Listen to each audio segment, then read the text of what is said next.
மே 11ஆம் தேதி மாமல்லபுரத்தில் வன்னியர் சங்க மாநாடு நடைபெறவுள்ள நிலையில் விசிக தலைவர் திருமாவளவனை பாமகவினர் நேரில் சந்தித்து அழைப்புதலை வழங்கினர். அதனை இன்முகத்தோடு பெற்றுக்கொண்ட திருமாவளவன் மாநாடு சிறப்பாக நடைபெற வாழ்த்து தெரிவித்துள்ளார். விவரங்களுடன் இணைகிறார் செய்தியாளர் ராஜேஷ். விவரங்களை வழங்கலாம். தர்ஷினி, வணக்கம். மே 11ஆம் தேதி சென்னை அடுத்த மாமல்லபுரத்தில் சித்திரை முழுநிலவு மாநாடு நடத்த பாமகவினர் திட்டமிட்டுள்ளனர். இந்த மாநாட்டிற்கு அனைத்து சமுதாய மக்களும் வந்து பங்கேற்க வேண்டும் என அக்கட்சியினுடைய நிறுவனர் ராமதாஸ் அவர்கள் அழைப்பு விடுத்திருக்கிறார். இதனை அடுத்து பாமகவினர் அரக்கோணத்தில் விசிகாவின் தலைவர் திருமாவளவன் அவர்களை நேரில் சந்தித்து மாநாட்டிற்கு அழைப்பு விடுத்திருக்கிறார்கள். அவருக்கு சால்வை அணிவித்து இந்த மாநாட்டிற்கான அழைப்புதலையும் கொடுத்து மாநாட்டிற்கு நீங்கள் வர வேண்டும் என்று அழைப்பு விடுத்திருக்கிறார்கள்.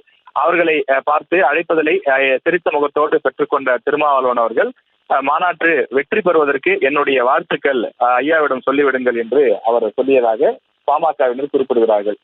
பாமக அதே போல விசிக பொறுத்தவரையிலே அவர்கள் எதிரெதிர் துருவங்களில் செயல்பட்டு வருவதாக அரசியல் களத்திலே சொல்லப்படும் நிலையில் சமீப காலங்களாக இரண்டு கட்சியினரும் தொடர்ந்து நெருங்கி செயல்பட வேண்டும். குறிப்பாக வட தமிழ்நாட்டில் பின்தங்கிய நிலையில் இருக்கக்கூடிய இரண்டு சமூகங்களும் வளர்ந்தால்தான் வட தமிழ்நாடு வளர்ச்சி பெறும் என்று தொடர்ச்சியாக பேசி வருகிறார்கள். அதே போல 2013 எடுத்துக்கொண்டால் இதே வன்னியர் சங்க மாநாடு நடைபெற்ற போது அப்போது மரக்காணத்தில் அடிதடி பிரச்சனை போன்றவையெல்லாம் நடைபெற்றது.